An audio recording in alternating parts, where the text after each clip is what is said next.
Mai haere mai ki tēnei hui. He mihi mahana ki a koutou, tēnā koutou katoa. Welcome, friends. Ko Philip Fountain aho, and I'm a teacher here in the Religious Studies program at Victoria University of Wellington, Te Hiringa Waka. It's a delight to have you here tonight, even in the midst of concerns about the novel coronavirus. In times such as these, it is important that we maintain good health practices. And so if you haven't done so already, do turn to those who are next to you and, in keeping with Jacinda Styles, greet them with your warmest East Coast wave.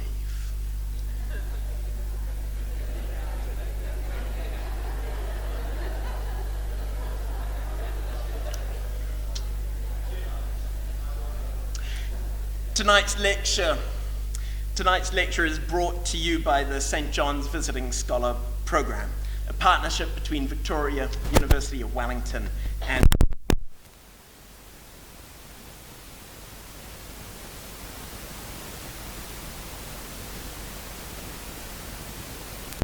their scholarship with the local academy in conversation with the broader public.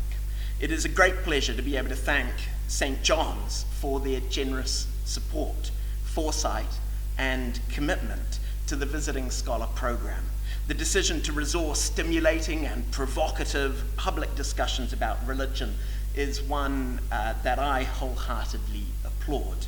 As a country, we need to find spaces to have challenging conversations about religion, now perhaps more than ever. It's a real gift to have the support of St. John's for the lecture tonight. Let me also slip in a little shout out to the organising committee for all their hard work, Reverend Alistair Lane from St. John's, Dr. Bronwyn Wood from the Wellington Faculty of Education, especially my colleague in Religious Studies, the indomitable Geoffrey Troughton, the key architect behind all of this. Kia ora guys, loving your work. The Religious Studies program at Victoria University of Wellington is committed to the task of supporting public conversations about religion in Aotearoa, New Zealand. Now in our 50th year, Religious Studies carries out outstanding research and teaching on religion. If this is something that you are interested in supporting, please do get in contact with us. We are currently launching new scholarships to support students through their studies, and we'd love to hear from you. Our speaker tonight is Pádraig o Tuama. Pádraig is a poet, theologian, conflict mediator. A sucker for punishment, he is currently working towards his third degree in theology. He is the inaugural poet laureate of the On Being project and hosts the Poetry Unbound podcast. He was the former leader of the Corrymeela community, Ireland's oldest peace and reconciliation organization. His publications include 2 volumes of poetry, readings from the Book of Exile and Sorry for Your Troubles, a daily prayer book, and a memoir, In the Shelter, Finding a Home in the World. As those of us who have already had a chance to listen to Pádraig know, he is also a magical storyteller. Pádraig was due to deliver 2 public lectures tonight and tomorrow night, and also contribute to a poetry slam and a prayer workshop later in the week before visiting other parts of the country. However, COVID-19 has intervened, and Pádraig will soon be on a flight heading back home to Ireland, hopefully before all the airlines and the airports shut down. Tonight's lecture on stories of trouble and peace will therefore be his last public engagement in New Zealand. The lecture will be divided into 2 parts, telling the truth about power and the complicated art of reconciliation. We will have a short break in between the lectures and then have a chance for a Q&A after both of them are done. Pádraig, it's wonderful to have you here tonight. I'm so delighted that you were able to make it to New Zealand. We are all really looking forward to your stories, poems, and reflections.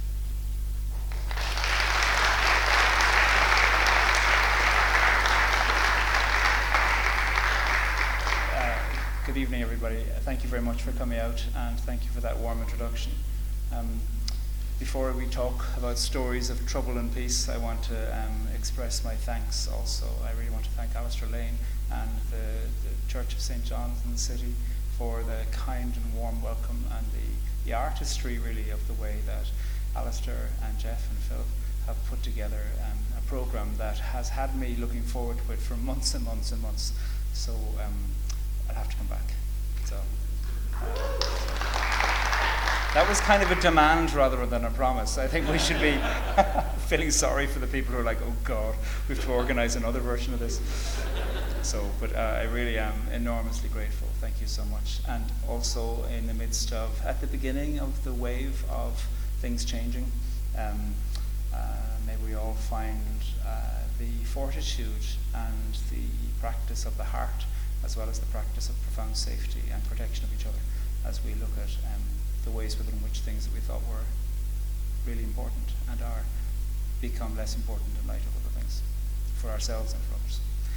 This is an art, a spiritual art really, that the world has been put into. So, the overall theme for tonight is stories of trouble and peace.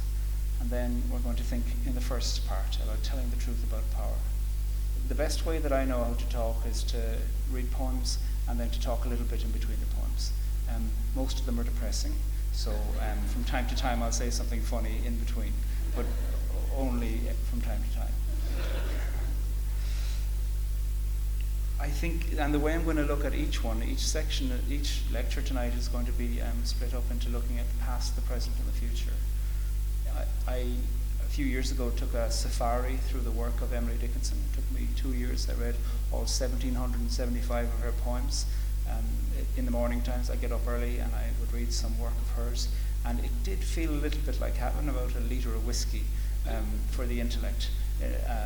I eat too much and absolutely unsure about what I'm capable of doing afterwards. And if somebody said, and what happened while you were doing it? Like, I have no idea.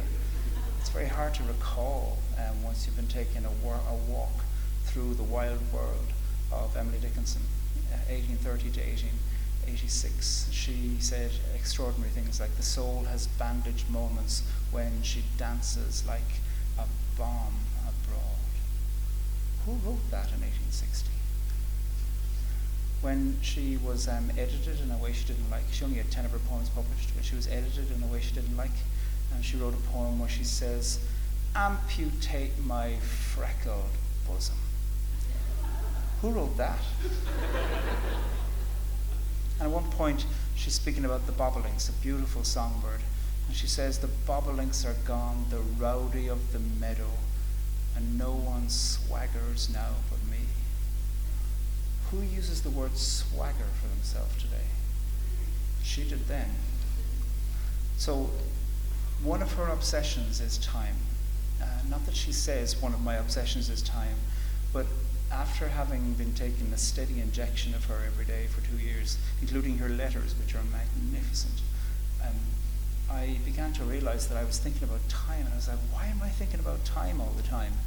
And I was like, oh, I know, because Emily Dickinson writes things like, the past is such a curious creature.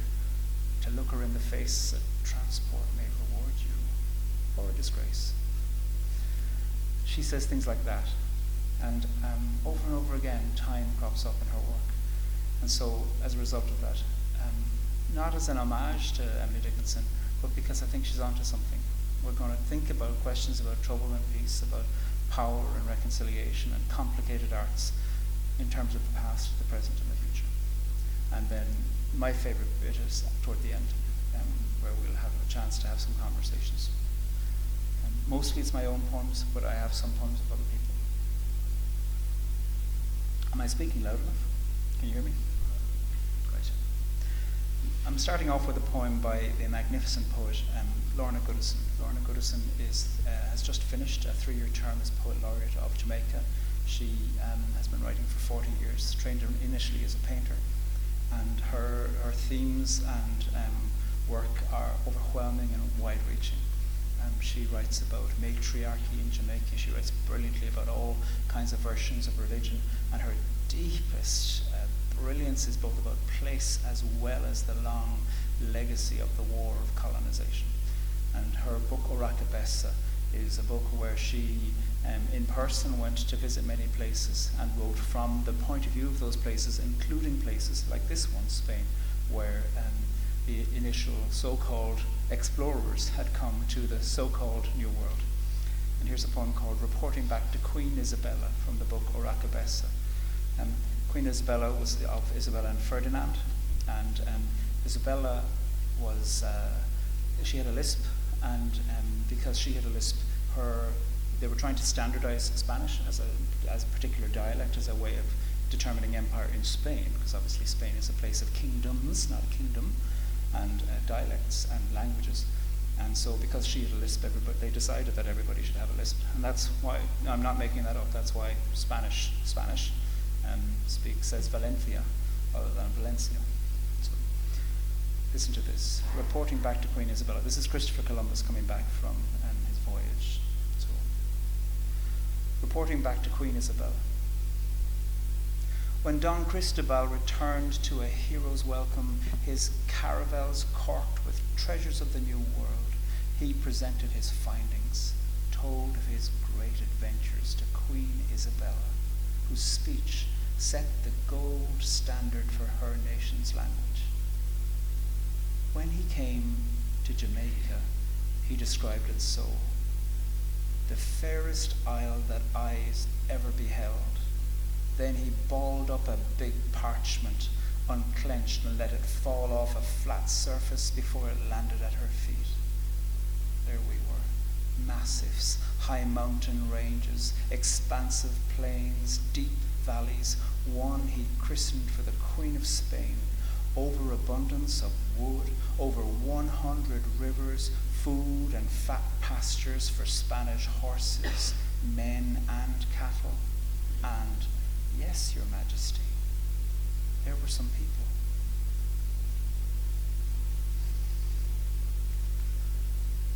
When it comes to thinking about the past, as we think of telling the truth about power, I think it is impossible for our world to think about the past without having a language to speak today about the truth about the power of the last, I suppose, 400, 500 years of Christianist expansion across the globe. I call it Christianist deliberately.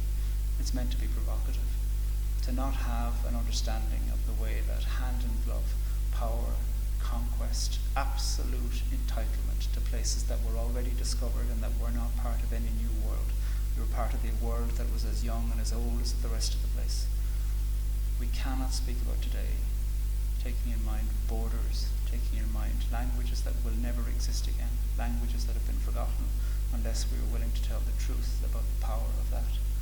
And not to use words like, oh, the age of exploration. It was an age of genocide. It was an age of entitlement. It was an age of war. These are the kinds of words we need to use. There is power in those. It's uncomfortable because we need to re-examine the stories of people in our families. Maybe a long time ago, maybe not such a long time ago, maybe my very own self. This is uncomfortable, but we demand it of other people, so why shouldn't we demand it of ourselves? This is the call to us. There's such extraordinary and exciting and wonderful and terrible detail in this poem. Don Cristobal returned to a hero's welcome, his caravel corked with treasures of the New World, his great adventures. And then he describes Jamaica as if the eyes were beholding it, almost for the first time. It was already beheld, clearly. And then there's this balling up of a big sheet of parchment and rolling it across a table, like it's the world falling off the edge of itself, which was presumably what that was like for people who were living there. Lorna Goodison's brilliant line, there we were. We. Who's the we? Massives. I interviewed Lorna Goodison recently and she told me that that's a bit of a slang word, a patois word for like dude back home in Jamaica. So she's meaning massives in terms of the geographical term, but it's coming across there as a little small way to slip in humanity. High mountain ranges, expansive plains, deep valleys, one he christened for the Queen of Spain, as if the valley didn't have a name of itself already. Overabundance of wood, over 100 horses, 100 rivers, food and fat pastures for Spanish horses, men and cattle. That list is such an important feature because Christopher Columbus couldn't have made that list by himself. Who was he with? What's the danger of participating, saying, I'm just an administrator, I was just counting rivers? Who had the time? How many people would it take to traverse Jamaica? I've been there. It's not small. To count that there were 100 separate rivers. Administration can be its own evil when you're not asking serious questions. And yes, Your Majesty, there were some people. Last word in this is people, an afterthought, almost falling off the edge of the poem. How do we understand this when it comes to telling the truth about power? Here's a poem from Ireland. My great-great-granddad, my granddad's granddad, was a young boy during the time of the famine, the famine in Ireland. We don't call it the potato famine because it wasn't. There was a plate of light, but there was plenty of food. 1 million people died in 3 years. The population from 1845 was 9.5 million. By 1880, it was 4 million. The Irish population has never recovered. And the whole time, Ireland was providing 60% of the beef and I think 70% of the corn that was feeding the island of Britain, which has a far higher population than the Irish population does. People who were soon about to die were still loading ships full of food to go off. There had been a request to close the ports. Very pertinent to think about that today, thinking of closing ports. But the answer came back from some politicians, not from the people of England. The people of England are good people. I've been there many times. But for some politicians, saying if there are fewer Irish people at the end of this saga, so much the better. You can look it up. So my great-great-granddad, Irish speaker, West Cork, was being brought along to a soup kitchen by his parents, him and his brother. And some soup kitchens were run locally, some soup kitchens were run by volunteers, some soup kitchens were run in a way where if you became a Protestant, you could get soup.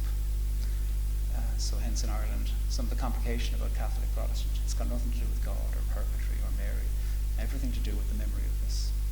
Telling the truth about power is a painful thing.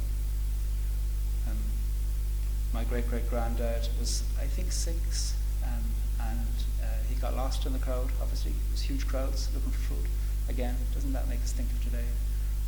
And he never saw the rest of his family again. As far as we know, the entire part of his whole family was wiped out. And a Protestant family in the neighbourhood who didn't speak Irish found him and took him in and kept him for 5 years. Quite extraordinary. Apparently the dad of that family used to say to him, "You're clever, like let us put you through school right to the end." But he was desperate to find family. So we walked about 45 miles to Cork City, maybe a bit longer, 55, and got a job in a factory. And any day off he had, which presumably would have been irregular, he would walk as far west as he could, asking had anybody got news of his family. Apparently until the end of his life. It's the story in the family. And before he died, the local parish priest arranged for my great-great-granddad to make his confirmation, because obviously things like sacraments were forgotten, and during a time when such a population is dying and people are being buried in mass graves. So here's a little here's a little villanelle, anybody who's interested in poetry, called The Famine. It's actually called the potato famine, but the word potato is crossed out.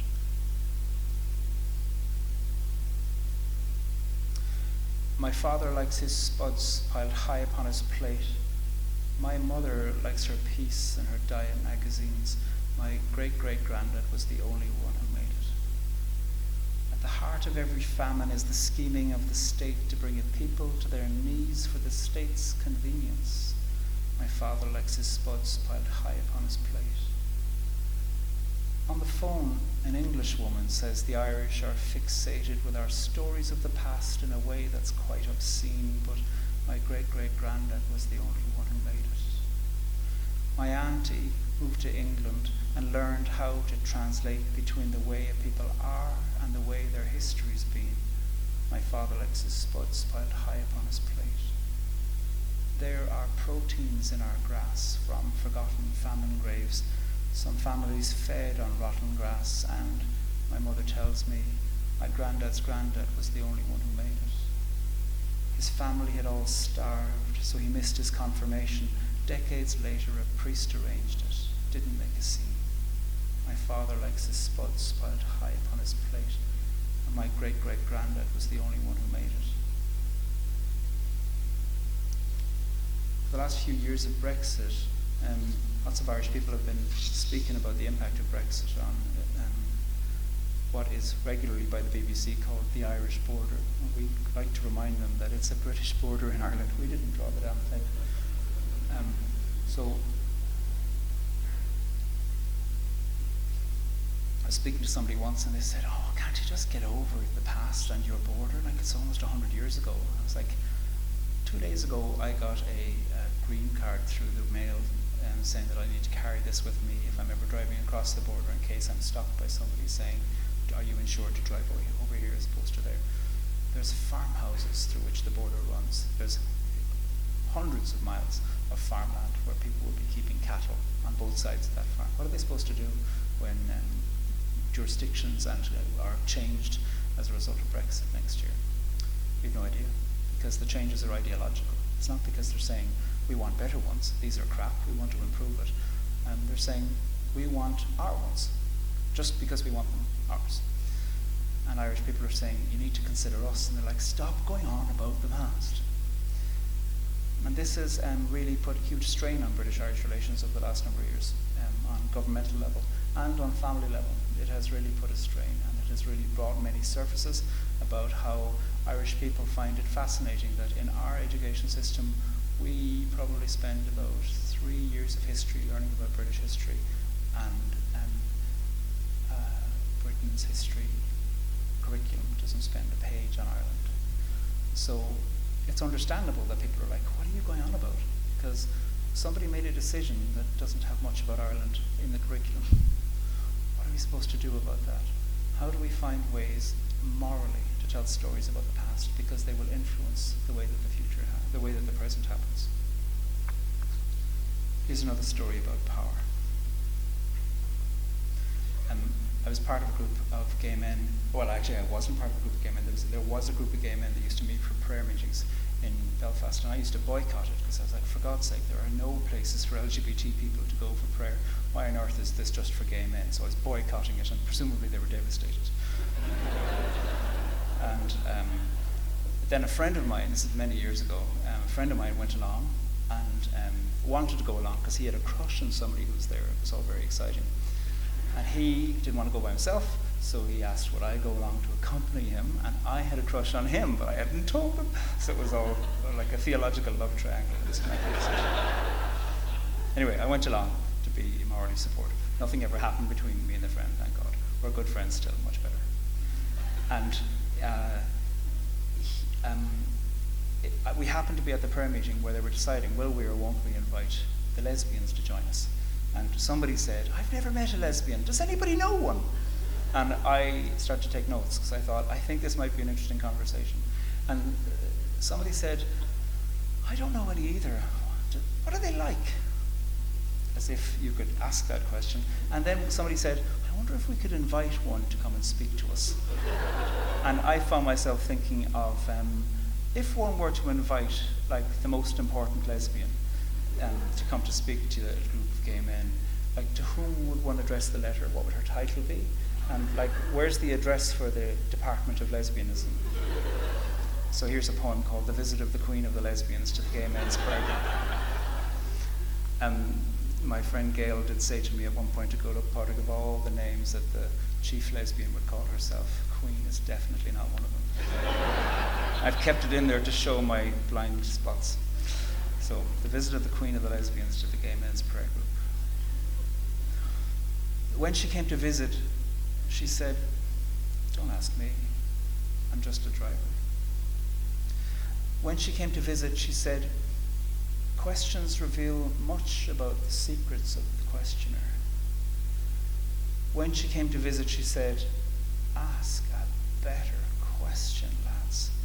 She said, "Misogyny is no respecter of your homo-androcentric little whirlwinds." When she came to visit, she said, just because you don't want to screw us doesn't mean you don't screw us. So don't ask me to visit you. Answer your own queries. When she came to visit, she said, cook for us instead. That's what the Queen of the Lesbians said. People like that one. People like her. I like her. I suppose I say that because I think it's important for people to recognize that groups of people, like the men in that group were good men who had suffered terribly. Lots of people, when I got there, I realized why it was a group for men. Most of them were older men from very rural areas with an enormous amount to lose. If anybody knew, there was an extraordinary place of prayer and faith and reconciliation, Clonard Monastery in West Belfast, that hosted that group for years, made it very safe, absolutely discreet. So I totally understood most of the men coming there. They'd come once a month, some would drive over 100 miles to get there. Yeah, I 100% understand the need for safety. And I 100% understand the need to go. Just because you're in that kind of circumstance, it does not indemnify you from the possibility of being ignorant about another group of people upon whom you can also foist the very same thing that's being foisted on you unless you're careful. That's telling the truth about power. It's awful. One of the things as we look to the present that we try to think about is how do we name what's going on? How do we say, well, look, here's the reality about what's going on as we think about this. Telling the truth about power sometimes means to say, well, look, I'm just calling this for what it is. I can't say why it is or whether it's going to go away or how it's going to change, but I just want to name this. And I live in a jurisdiction that is in the problem of naming. What do you call the jurisdiction where Belfast is? You know?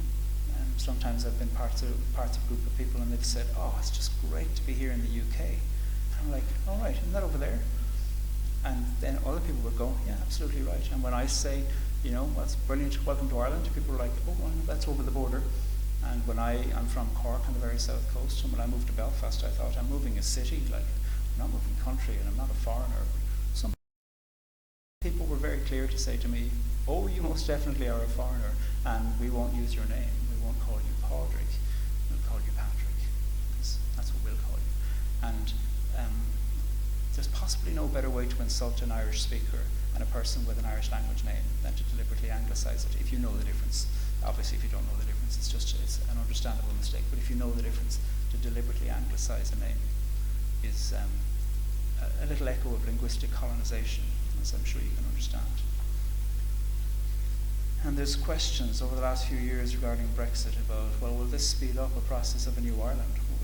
Will the border be changed somehow? Will we have a referendum at some point? And this is a serious question, one that I'd be really interested in. And thank God the rules of the Republic of Ireland, it'll have to be a cross-border referendum, obviously. The rules of the Republic of Ireland are unlike British ones. We have rules about referenda in the Republic of Ireland, so if there is a referendum, policies will have to be decided in advance rather than made up out of thin air afterwards. That's simply a difference in what's it called, constitutional setup. Britain has the most extraordinary and enviable and brilliant parliamentary process. Overwhelming. They should have used it for asking the questions. They didn't. They used referenda, for which they don't have a setup. The referendum isn't written into the constitution, that's famously unwritten. And that's part of the problem. So if there is a vote on a united Ireland, it'll have to be a serious, prepared for an advance one, because it'll have to pass the Irish laws. But the question for me, clear enough as I am about how I'd feel about it, the question for me is, will anyone die as we try to decide staying part of the UK, becoming part of a new federal Ireland? Will anyone be kneecapped? Will anyone be injured? How many is enough? Too much? Too few? So here's a poem designed to irritate everybody.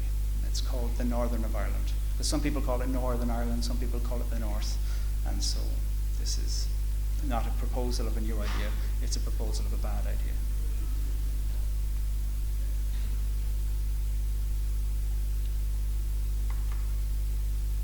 The Northern of Ireland. It is both a dignity and a difficulty to live between these names, perceiving politics in the syntax of the state. And at the end of the day, the reality is that whether we change or whether we stay the same, these questions will remain.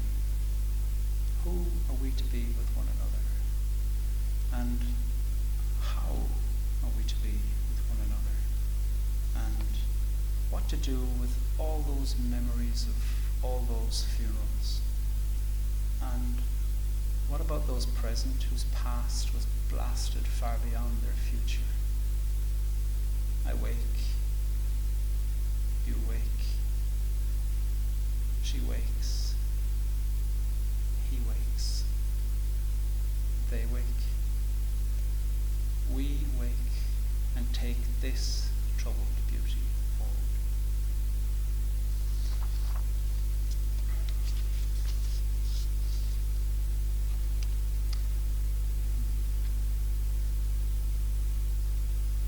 Part of the complication about trying to tell stories about power in the present is that it takes all kinds of safety. And for many years, Corrymeela has, I'll tell you a little bit more about Corrymeela later on. Corrymeela has brought people together from different experiences of victimhood, different experiences of pain, different experiences too of being recruited into paramilitary organizations at a very young age. I think had anybody come to me when I was 13 and kind of told me stories that got my adrenaline and testosterone going, I think I would have been delighted to join a group of people that said they wanted me. And then presumably at the age of 17, when some of those groups would say, well, the only way you can stay on past the age of 17 is if you murder somebody, I don't know that I'd have done any different to many people. I think I might have stayed. Who am I to say that I'd have been any different? It can be very difficult to bring people together, but that's what's really needed. So I've got 2 short poems here about that process. I've worked for years bringing groups of people together to talk about this, talk about experiences of victimhood, experiences of being shot at, being bereaved, being almost shot at, surviving when your friends didn't, being recruited, leaving, not leaving, being imprisoned, getting amnesty, not getting amnesty. Peace processes like the one we had in 1998, or a peace agreement, is the beginning of something. And what we need to recognize is that conflict theory says that a conflict takes as long to de-escalate as it took to escalate. And a very modest reading of the pain of British-Irish relations is 1921, partition to 1998. So, about 80 years, roughly. And so really the best time to ask the question about whether the Irish peace process, British-Irish peace process has achieved much would be in around 2070 or late 2070s. And I think that's a really worthwhile thing to recognize. And I wish governments were good at saying, yeah, we're in the long 80-year stretch of this process of reparation, of peace, of negotiation, of ongoing commissions and engagement. And each successive government will improve a little bit, please God, on the previous ones. Some of them will critique each other, but if we think that that's the long ache we're stuck for, that wouldn't be a bad thing. Rather than, we had that before. We even had a commemorative plaque put up. So, community groups are a lot better at recognizing how long it'll take. Here's 2 poems called In the Beginning. In the beginning, the people lived in darkness, and the darkness overcame them.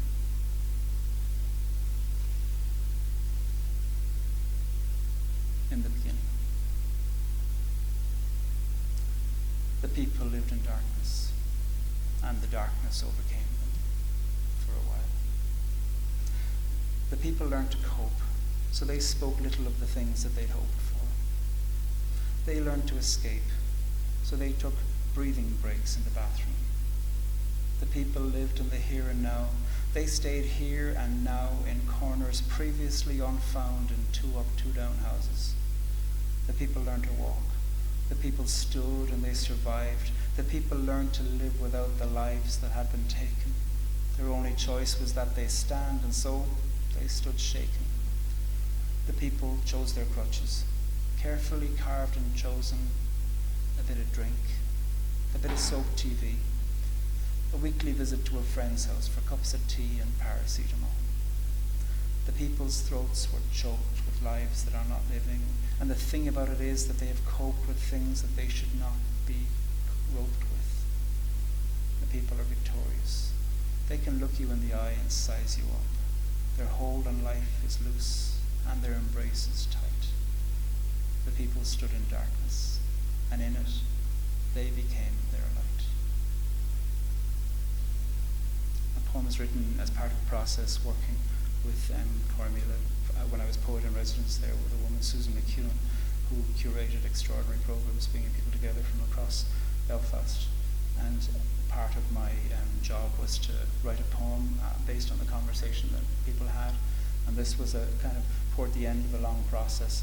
And I'd come back the week after and say, here's the poem I wrote to reflect on last week. What do you think of it?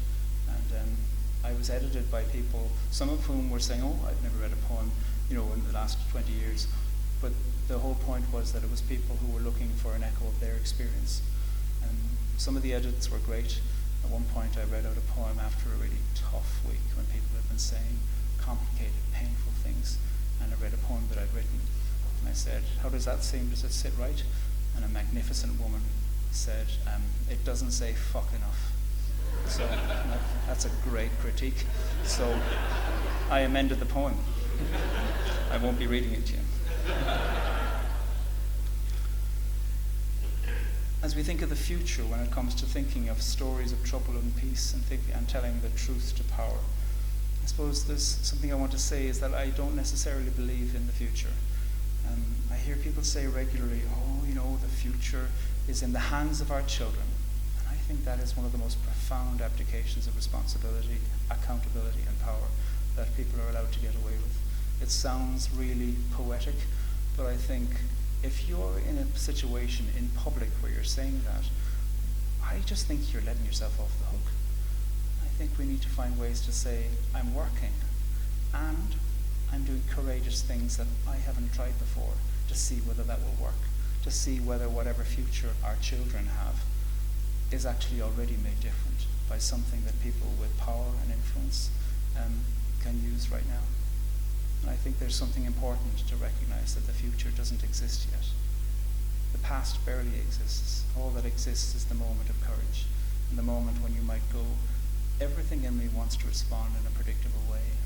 However, I'm going to try to respond in a way that's surprising, where the argument on the radio won't be the predictable dialogue that everybody could write down in advance, where instead we're going to say something new, something unexpected, and our debating partner will go, I don't have a rebuttal to that, because you just said something kind to me.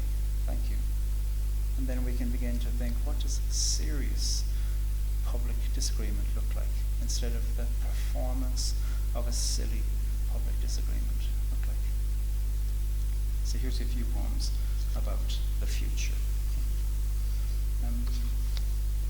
Where is it? The first one is called Go to Hell, but it's gentler than its title. No, it's not. It's not in here.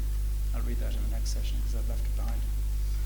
The second one, I'll tell you why I wanted to talk about hell though, because I think one of the things that we need to do in public moments is to name the hells that we've created and the hells that perhaps we've been responsible for.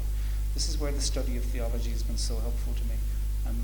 I did a Vatican undergrad, and it was a pontifical, whatever, in theology, divinity, and I found myself overwhelmed and deeply, deeply interested in the question of hell, actually all my life, in poetry, through Dante's Inferno, as well as in questions to do with theology. As a gay man, I felt told that I was going to be going there, so I suppose I felt the need to do a little bit of advanced research, The Lonely Planet's Guide to Hell.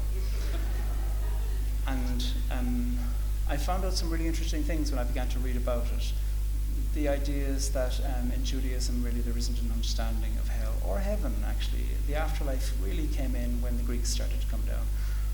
And especially then when there had been this hope after hope after hope dashed by successive empire that came through and took over the Levant.